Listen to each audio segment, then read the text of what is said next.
Deux villes meurtries, deux destins désormais liés. À l'occasion des journées internationales qu'elle organise, la ville de Reims met à l'honneur le partenariat qu'elle a noué avec la ville de Tchernihiv en Ukraine. Les clichés d'un photographe ukrainien sont exposés sur les promenades comme un écho à la propre histoire de la Cité des Sacres. Céline Lang avec Claudine Crène. Un double ruban pour un double regard sur la guerre. Celui des photographes d'il y a 100 ans devant Reims bombardée, détruite à 90%, et celui de Stanislav Senik, photographe à Tchernihiv en Ukraine, qui signe ces clichés. Il date d'il y a moins d'1 an.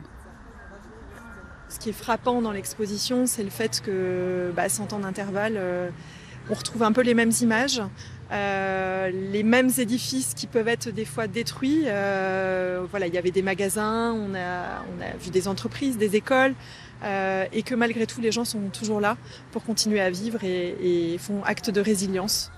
Ici, les élèves d'une école de la ville posent devant les ruines de leur établissement. Là, les téléphones des habitants de Tchernihiv immortalisent les blessures infligées à cet hôtel emblématique nommé Ukraine. Tchernihiv a été l'une des villes les plus bombardées par les Russes au début du conflit.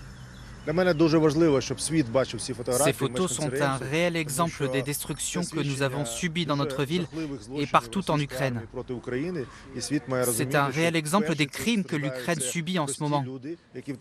Et c'est très important de punir les criminels et de montrer aux peuples européens ce qui se passe aujourd'hui en Ukraine.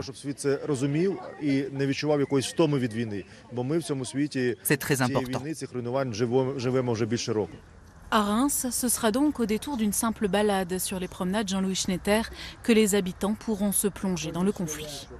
En regardant les Ukrainiens dans les yeux dans ces photos, en fait, ils se regardent eux-mêmes, regardent leur passé. Et il y a forcément une projection par rapport, je dirais, à nos propres narratifs familiaux en tant qu'habitants de la ville de Reims. Il y a aussi un sentiment de proximité par rapport à ce qui se passe actuellement en Ukraine. Une exposition en forme de manifeste donc, pour que la guerre en Ukraine ne finisse pas par lasser et que la coopération entamée il y a 1 an s'étoffe plus encore. On ouvre à présent notre page consacrée ce soir au vignoble.